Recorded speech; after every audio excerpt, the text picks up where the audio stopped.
As the coronavirus crisis rages on, Fox News is contributing almost as much to the deaths and disease as is Trump's White House.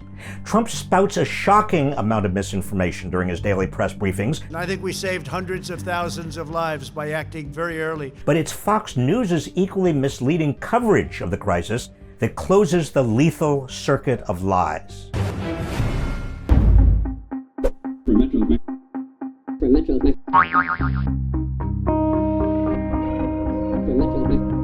It's easy to feel outraged and defeated by Fox News. I can't believe they're saying this.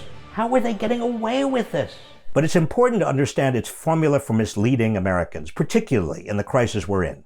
The formula goes like this. First, deny there is a problem. Blame political opponents for using the issue to make Trump look bad. But we start with the media mob's ongoing effort to now use a virus, an infectious disease, as a political weapon, all to bludgeon President Trump. Mock anyone taking it seriously and downplay the consequences. So, what to do? It's a virus, like the flu. Then, when deaths mount and the coronavirus can no longer be denied, promote the same dangerous miracle cures that Trump promotes. This drug that you and I have talked about, hydroxychloroquine, talked about it with Dr. Grace, is already being used. And one patient was described as Lazarus, getting up after he was like on death's door. Third, attack the experts. Question what public health experts recommend, such as social distancing. Well, although intuitively, I think it probably seemed like social distancing would be necessary, there was no real scientific basis for believing that. Question whether the death toll from the COVID-19 is even true. Well, it seems entirely possible that doctors are classifying conventional pneumonia deaths as COVID-19 deaths. And broadcast misleading graphics. Attack the experts themselves. Where did politicians get the authority to do this? Because some elderly, power-drunk epidemiologist told them to do it? And parade around alternative experts to promote an array of conspiracy theories. 45,000 people a year die from automobile accidents, 480,000 from cigarettes, 360,000 a year from swimming pools, but we don't shut the country down for that. Fourth, deflect attention from Trump's botched response by blaming others. Blame China. But I'd like to just ask the Chinese for a formal apology. Bolster the manufactured protests to reopen the economy. Thank you for coming on tonight, and thank you for exercising your constitutionally protected rights as an American. If nothing else works, revise history. No president has done more, acted more quickly. The book on pandemics has now been rewritten.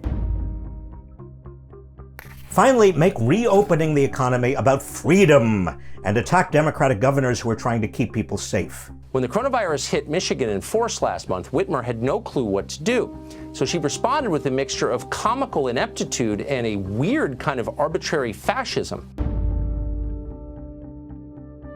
That's Fox News' tried and true formula, folks. Deny, promote quack remedies, attack the experts, blame others, and change the subject to freedom. It works for Fox. It keeps Fox viewers. It helps protect Trump. But it is making a deadly calamity even more deadly.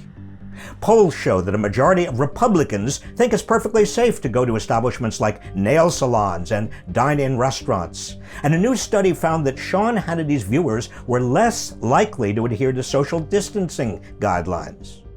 Meanwhile, a conspiracy theory peddled by Tucker Carlson made it all the way to the White House. The work in that lab, including its research into disease-carrying bats, was funded in part by you. Where it fell on Trump's receptive ears and led him to yank a multi-million-dollar grant to an organization on the front lines of coronavirus research. In theory, the FCC prohibits broadcasting false information about a catastrophe if the broadcaster knows the information is false and will cause substantial public harm if aired, but Trump's FCC won't do a thing. And Fox News has no broadcast ethics. It has no journalistic integrity.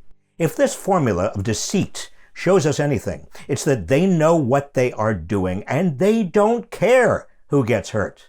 So what can you do?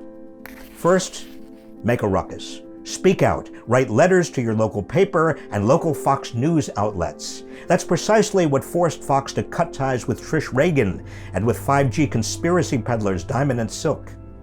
Second, boycott Fox's major advertisers. That helped get Bill O'Reilly off the air. Third, leverage your power. Correct Fox's lies when you see them. Share this video with Fox News viewers you care about. You might just save a life.